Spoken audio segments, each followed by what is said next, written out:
샬롬, 반갑습니다. 6월의 첫날 온가족 월삭 기도회가 있는 토요일 새벽 하나님께 올려드립니다. 지금은 엘리야 때처럼 함께 찬양 부르십니다.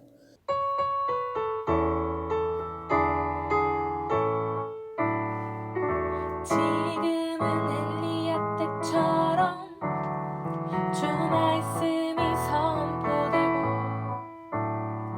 또 주의 종 모세의 때와 같이 언약이 성취되네. 비록 전쟁과 기근과 핍박 환난 날이 다가와도 우리는 광야에 외치는 소리 주의 길을 예비하라. 보라 주님 구름 타시고 나팔 불 때에 다시 오시네. 모두 외치세 이는 은혜의 님 시온에서 구원이 임하네. 보라 주님 구름 타시고 나팔 불 때에 다시 오시네. 모두 외치세 이는 은혜의 님 시온에서 구원이 임하네.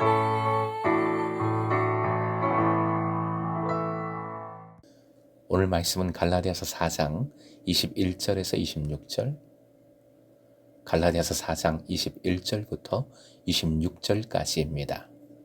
함께 읽겠습니다.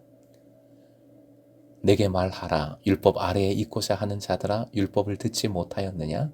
기록된 바 아브라함에게 두 아들이 있으니 하나는 여종에게서 하나는 자유 있는 여자에게서 낳다 하였으며 여종에게서는 육체를 따라 낳고 자유 있는 여자에게서는 약속으로 말미암았느니라.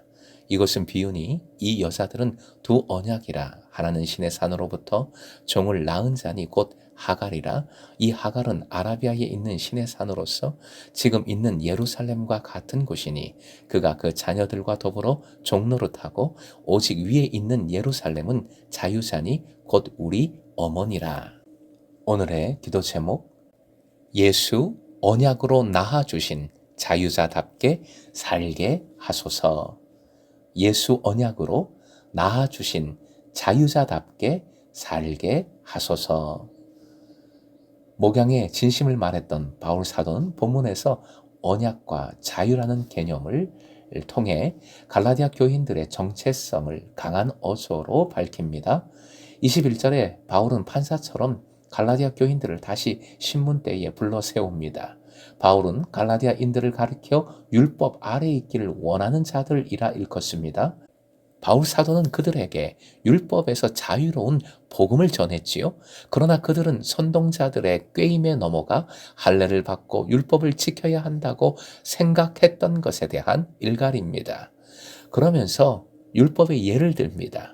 22절부터 23절, 여종 하갈에게서 이스마엘이라는 아들이 태어나고 정실부인 사라에게서 이삭이라는 아이가 태어났습니다.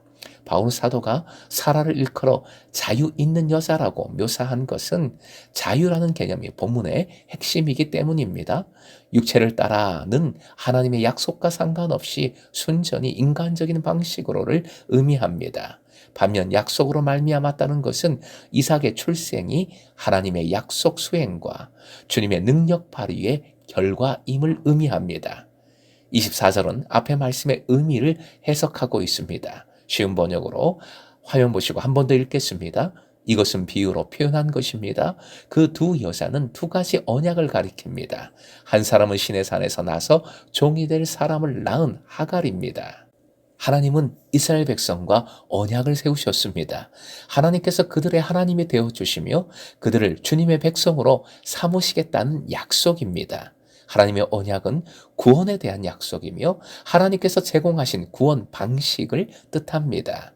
하나님께서 모세를 통하여 시내 산에서 율법을 주시면서 이스라엘 백성과 세우신 언약을 시내 산 언약이라고 합니다. 성경에 나오지 않습니다. 신학적으로 표현한 것인데 시내 산 언약이라고 보통 표현을 합니다. 언약은 하나인데 본절에서 바울 사도는 아브라함의 아들을 낳은 두 여자 이야기를 근거로 해서 하나님께서 두 가지 종류의 언약을 세우셨다 말합니다. 한 여자는, 그러니까 한 언약은 신의 산으로부터 유래했는데, 이 여인의 언약, 이 여자 언약은 이름하여 하갈입니다. 낳는다라는 동사는 현재형입니다. 이것은 이 여자 언약은 종살이하는 자녀를 지금도 계속해서 낳고 있다는 것을 뜻합니다. 그리고 25절에 이 하갈에는 문법적으로 이 정관사가 붙어 있는데, 결국 하갈이라 부르는 낱말, 하갈이라는 단어라는 뜻입니다. 하갈이라는 단어는 곧 아라비아의 신의 산이다 라고 합니다. 바울 사도는 하갈이라는 이름이 상징하는 언약과 신의 산 언약을 동일시합니다. 하나님께서 맺으신 언약인 신의 산 언약을 하갈의 언약, 즉 종살이, 종의 언약으로 규정하고 있습니다. 무척이나 당황스러운 말씀입니다. 그뿐만 아니라 25절 하반절에서 바울 사도는 더 나아가서 하갈이라는 낱말이, 그 단어가 지금 있는 예루살렘에 해당한다 말합니다.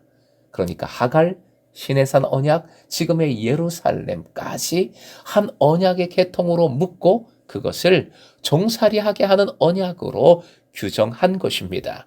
25절을 쉬운 번역으로 화해 보시고 한 번 더 읽겠습니다.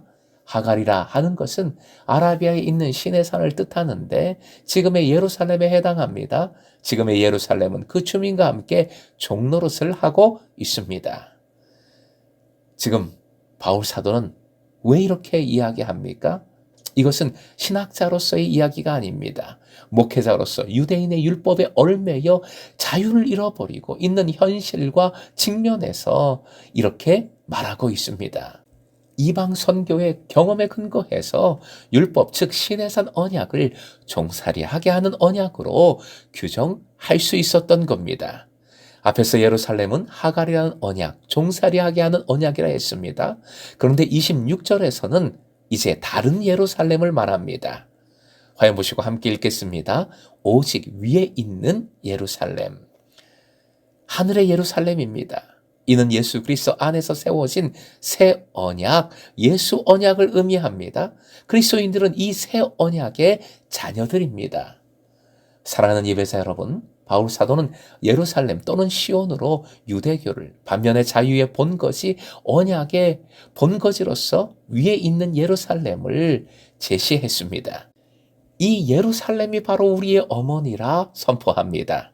여기서 우리는 자유를 누릴 줄 아는 그리스도인을 뜻합니다. 만약 여전히 율법 조문에 얽매인 삶을 살려 한다면 어머니가 다른 겁니다. 다른 자식인 겁니다. 하나님의 자녀가 아닌 것입니다.